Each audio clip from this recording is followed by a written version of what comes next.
Hello everyone, welcome back to our channel Built with Karthik. Today I am going to explain very interesting topic variants and the references. Don't worry, I will make this super simple. By the end, you will understand how data actually lives inside a computer. Next we go on. Next slide. Here we see inside a computer memory. Let's understand where data is stored. Every program uses something called a memory RAM. You think of it as a temporary workspace. Inside RAM, data is stored in small blocks. Each block has a unique address, like a house number. Now here's the important part. Computer don't understand names, don't understand names like A or score. They only understand addresses. Variables names are just for us, not for the computer. Next,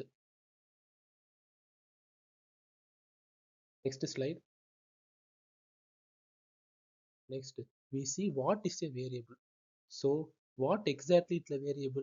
Is a variable? A variable is simply a named memory location used to store data. It has three parts: name, what we use; value, actual data; address, where it is stored. Next, even though we don't see the address, it always there internally. Next, okay. Next, we see the next slide. Next, variable example. We see with int a is equal to 10. Okay. Okay, let's take a simple example. Int a is equal to 10. Here's int decides, int is an integer, okay? Int decides how much memory is needed. A is the name, 10 is the value. Next, so internally memory is allocated, value 10 is stored, and to that A points to that location. Next, you can imagine it like A is label stuck on the box containing 10. Okay, so variable is like a container. Okay, is a container we store the things. Container we store the things. In variable we store a value. That's all. Okay. See the memory layout. In memory unit address 1001 value 10. Okay, the variable points to memory address 1001 containing the value 10. Okay, next. Now copy concept call by value.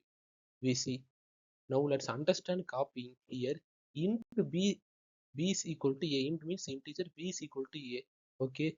Here b gets a copy of a. Okay.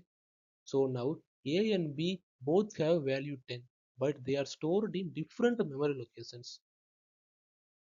But they are stored in different memory location. This means if I change b, a will not change.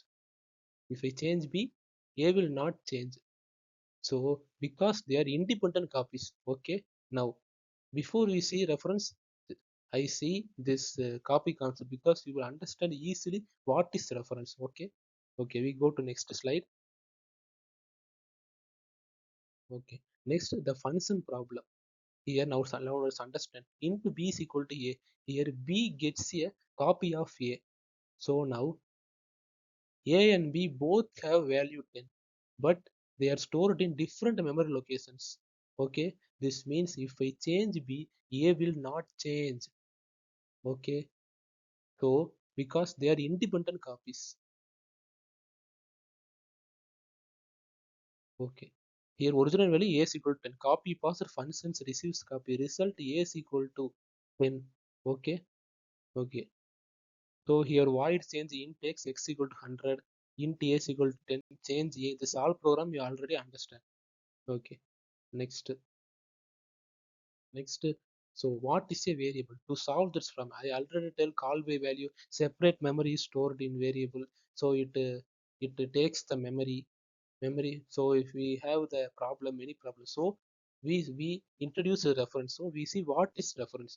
To solve this problem we use reference. A reference is another name for the same variable.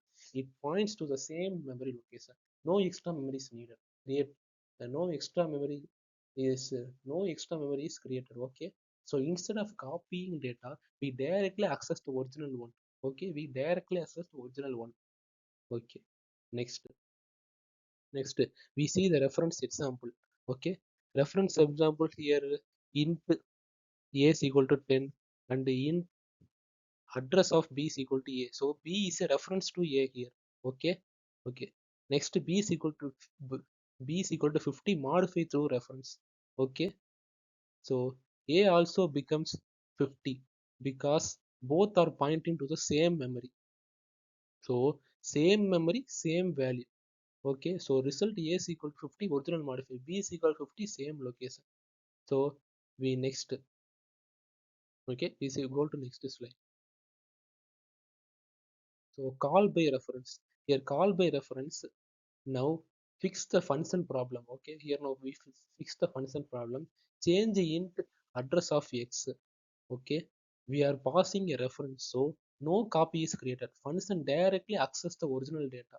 Okay, function directly access original data. A becomes 100. Okay, A becomes 100. Next, this is called call by reference. Okay, so reference parameter int address of x means x is a reference, not a copy. Same memory, x and a have the same memory address. Changing x directly changes the a value. Okay, now we understand why we use reference for for preventing the extra memory. Okay, next, why we use reference? This is the main concept, the main core. Why we use reference? We can modify the original data. No extra memory is used. Okay, faster execution, very efficient for large data sets. This is why real programmers we use their data. Okay. Okay, next we say next. Okay, now see real life analogy. Okay, copy, making a file copy takes extra space, each file is separate. Okay, reference, sharing a link, same file. Okay, one change affects everyone. So copy equal to separate. Okay, reference equal to shared. Okay, so finally, finally variable stores data, call by creates copy, reference same memory. Okay, next call by reference modifies original. Okay, understand this helps you to understand how programmers really work. Next, before I conclude, I want to leave you with some important idea. This is the important idea I'm going to tell. Okay, next, in programming, when we use a variable, we are simply storing data. Okay, in memory, but when we use a reference, we are controlling how the data is accessed and modified. This difference may look small, but it has a huge impact. For example, if we copy data, it creates a new memory location. But we use reference, both variables point to the same directory. So any change made using reference directly affects the original data. Okay, directly affects the original data. This is very important in the real world programming. Okay, next, because when we work with large data, copying data wastes memory and time. But using reference improves performance and efficiency. So professional programmers always think, okay, should I copy this or should I reference this? Okay, finally, I would like to summarize in one line. Copy means separate memory. Reference means shared memory. Okay. In my final thought, we don't just write programs to make them work. We write programs to make them efficient. Thank you. Please like, subscribe, share, comment. If you like this video and understand well, please like, subscribe, and share to many members. Okay. Finally, thank you. Thank you.